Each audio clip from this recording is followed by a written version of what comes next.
ঝিনাইদহ পৌরসভার ৮ কর্মকর্তা কর্মচারী একযোগে বদলি। ঝিনাইদহ পৌরসভার নির্বাহী কর্মকর্তা, নির্বাহী প্রকৌশলী ও প্রশাসনিক কর্মকর্তা সহ ৮ কর্মকর্তা কর্মচারীকে একযোগে গণবদলি করা হয়েছে। একসঙ্গে এত কর্মকর্তা কর্মচারীকে গণবদলি করার ঘটনায় নাগরিকদের মাঝে নানা আলোচনা সমালোচনা শুরু হয়েছে। অনেকেই বলছেন পৌরসভা প্রতিষ্ঠার ৬৭ বছরের ইতিহাসে এটি একটি নজিরবিহীন ঘটনা। স্থানীয় সরকার, পল্লী উন্নয়ন ও সমবায় মন্ত্রণালয়ের পৌর এক শাখার আদেশ সূত্রে রোববার এই বদলির খবর জানা গেছে।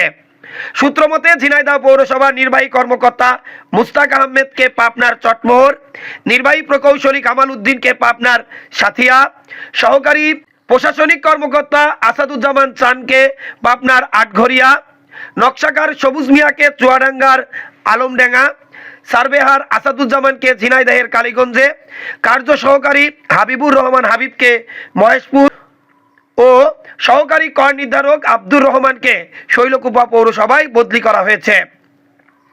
২৮ জানুয়ারি মঙ্গলবারের মধ্যে বদলিকৃতরা কর্মস্থলে যোগদান না করলে ২৯ জানুয়ারি তাদের সবাইকে স্ট্যান্ড রিলিজ করা হবে বলে মন্ত্রণালয়ের উপসচিব মোহাম্মদ কবির উদ্দিন স্বাক্ষরিত এক অফিস আদেশে উল্লেখ করা হয়েছে। সংশ্লিষ্ট সূত্রে জানা গেছে, বদলিকৃতরা অনেকের বিরুদ্ধে চেক জালিয়াতি, ফান্ড তছরুপ, কাজে অবহেলা, রাজনীতিকরণ ও দুর্নীতির অভিযোগ থাকায় তাদের বদলি করা হয়েছে। এর মধ্যে নির্বাহী প্রকৌশলী কামাল উদ্দিন, প্রশাসনিক কর্মকর্তা আসাদুজ্জামান চান, কার্য সহকারী হাবিব দীর্ঘদিন ধরে একই স্থানে থাকায় দুর্নীতির সাথে জড়িয়ে পড়েন বলে বিভিন্ন সূত্রে জানিয়েছেন। তাদের বিরুদ্ধে পৌর নাগরিকদের মধ্যে অসন্তোষ ছিল। এই নিয়ে বৈষম্য বিরোধী ছাত্ররা ৫ আগস্টের পর একাধিকবার ঝিনাইদহ পৌরসভায় গিয়ে দুর্নীতিবাজ কর্মকর্তা কর্মচারীদের বিরুদ্ধে আলটিমেটাম দেয়। সূত্র মতে ঝিনাইদহ জেলা প্রশাসকের অফিস থেকে বিষয়টি মন্ত্রণালয়কে অভিহিত করা হয়।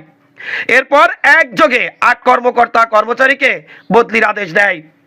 বদলির বিষয়টি স্বীকার করে ঝিনাইদহ পৌরসভার প্রশাসক ও স্থানীয় সরকার বিভাগের উপপরিচালক রথীন্দ্র রায় জানান, রোববার আদেশটি তিনি হাতে পেয়েছেন। স্থানীয় সরকার, পল্লী উন্নয়ন ও সমবায় মন্ত্রণালয়ের পৌর এক শাখা থেকে তাদের বদলি করা হয়েছে। তবে বদলি হওয়া কর্মকর্তা কর্মচারীরা এই নিয়ে কেউ মিডিয়ার সামনে কোনো কথা বলতেই রাজি নয়।